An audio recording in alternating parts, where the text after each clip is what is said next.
Hi, Tay. Hi, Samarth. So you explained to us earlier what are the four steps which lead you to stress, Yeah.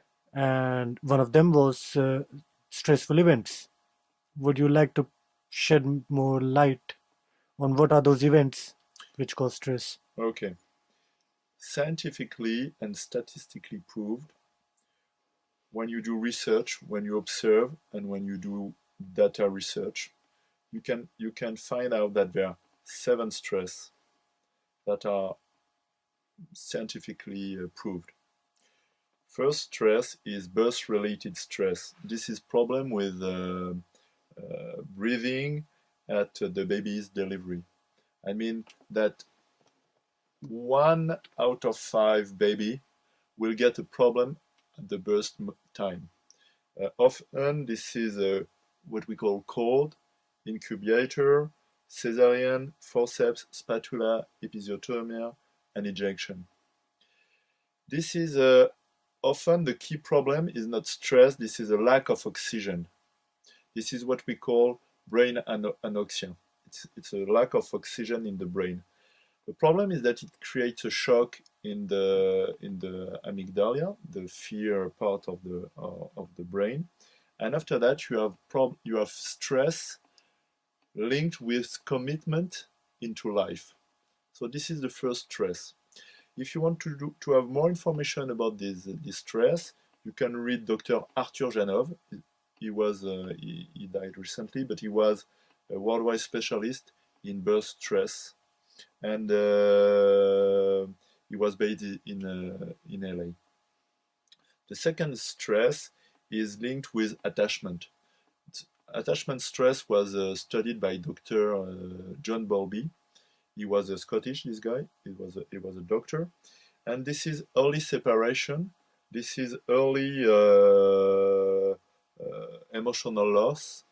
This is early abandon. What you must know is that more than 1 out of 2 baby, based on the World Health Organization statistics, will sleep alone the very first day of his life. In the animal world, we are the only one to do that. And in terms of stress, because the baby needs, to be hugged and to be secured. OCTs in there, like you Yeah, mentioned. good thing, Samad. This is also linked with oxytocin, but in this case, this is also a problem of stress because the this is a lack of caring. Because imagine a baby monkey is not alone in the jungle, he's hugged all the time. But in our countries, or in our developed countries, we decided to most of the time to let the babies alone, which is now proved that it's not good in terms of attachment because it's too stressful for the babies. So this was studied by Dr. René Spitz in the 40s, and later in the 80s by Dr. John Bowlby. The third stress is quite common. Oh, so the second stress, just to notice, the second stress, you can also call it a lack of caring, or of a lack of presence in terms of mommy presence. Okay, but it can be also dad, to hug the baby. Don't So don't take it personally, whatever the case. The third stress is well known. This is called a shock, trauma, PTSD, in the US. This is violence, attacks, or accidents, car accidents, for example. So this is poof, like that. Now people they understand that this is bad for stress. Trauma, the concept of trauma started in the 80s, sorry, in the 80s in the US. Now, even in Europe, we start understanding what is trauma. We know that it is shock, and this is not good for the brain in terms of stress. The fourth stress is linked with abuse. Abuse, and you can read about it, Dr. Suzanne Forward. Abuse is a toxic behavior which is due to starving people in terms of love.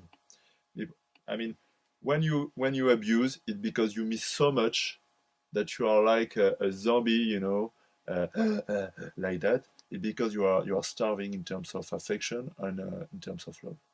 So this abuse is a lack of emotional life, and this abuse is molestation, humiliation, incest, and perversion. The fifth stress is lack of attention, protection. This is negligence in terms of caring. For example, if your parents are drug addict or alcoholic, sometimes they just cannot pay attention to you. This is the fifth stress. This is this is not real physical abandon. This is moral abandon, and this is a lack of presence and attention to the child. This is the fifth stress. The sixth stress is due to ignorance. It means lack of education, lack of information about stress, emotion, and relationship. So sometimes people they just stress each other because they don't have education. They think they do well, but they don't do well. So this is also a real problem because we don't have statistics about that, but most of the people they don't know the three stress in their brain and they don't know the seven emotions in their brain. So we have much to do in terms of education to do in the future in our world. And the seventh stress is what we call the environmental niche. This is the social conditioning, the cultural tradition, the family models, and the social patterns or family patterns. These models can be very limiting because of belief, because of patterns, because of toxic loyalties. For example, this is very common. We call it drivers in the analysis transactional analysis.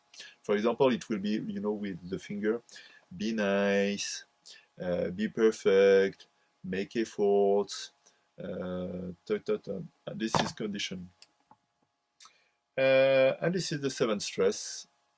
And you can, I think it's good to think that these seven stress are due to missing things.